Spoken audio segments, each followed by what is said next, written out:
Hello, it's Salimik. In today's video, we're gonna be cleaning and restoring this junkyard steering wheel to this brand new looking, so you can put it on the car. We're gonna start with removing horn buttons, wires and these plastic trims before doing any cleaning. These electrical components are not waterproof, so if you are planning to do a restoration on a steering wheel with the radio buttons, make sure to remove all of them. I'm gonna start with using leather cleaner, but you can use soap and water as well. And don't worry about stripping all the protection or color fading, because after cleaning we're gonna be applying coloring and leather protection. I'm not a professional or certificated in leather restoration. All these steps I'm gonna show you today based on my personal tests. The final result was so good comparing to how it was, so that's why I wanted to show you. It might help some of you as well. Now we can inspect the leather after cleaning. We have many scratches and small cracks like it has no protection on.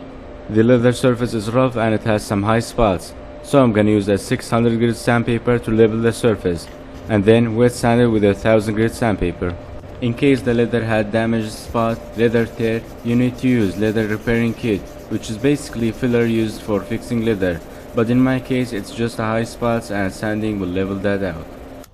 Alright, now we can move to the second sanding stage, which is wet sanding with a 1000 grit sandpaper. Basically it will smooth out all the fine scratches that 600 created for leveling the high spots. Next, let's wipe the residue off and get it ready for degreasing, but first let's clean our working area. Wiping everything with 70% isopropyl alcohol to remove wax, grease or any contaminant. Now I'm gonna use leather prep and deglaze. It's a chemical liquid that makes the leather absorbent for any color that you're willing to apply after that. Next I'm gonna apply black coloring balm. It will give the leather its color back and cover all the sanding marks and faded surfaces. I had to apply 2 coats of coloring balm to get the desired color and let it dry. Leather coloring balm will need 24 to 36 hours to cure. Here's after 2 coats of coloring balm and we're gonna let it dry and cure. Okay, it's been after 2 days. I already masked the centerpiece so I can apply 2 coats of matte finish. It will basically protect the color that we applied before.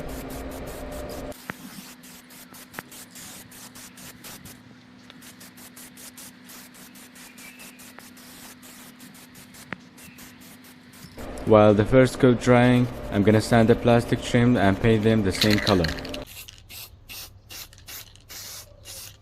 Okay, now we're gonna apply the second coat of matte finish and let it dry for a few hours.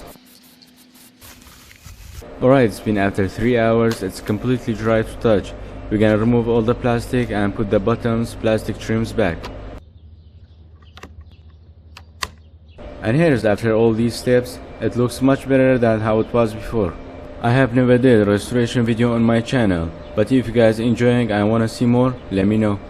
Whenever you are doing steering wheel swap with airbag, make sure to disconnect one of battery terminals for safety.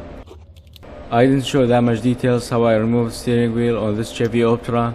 For each car will be different, how to remove the cover, how to disconnect electronics, but this video all about restoration, that's why I didn't show that much details.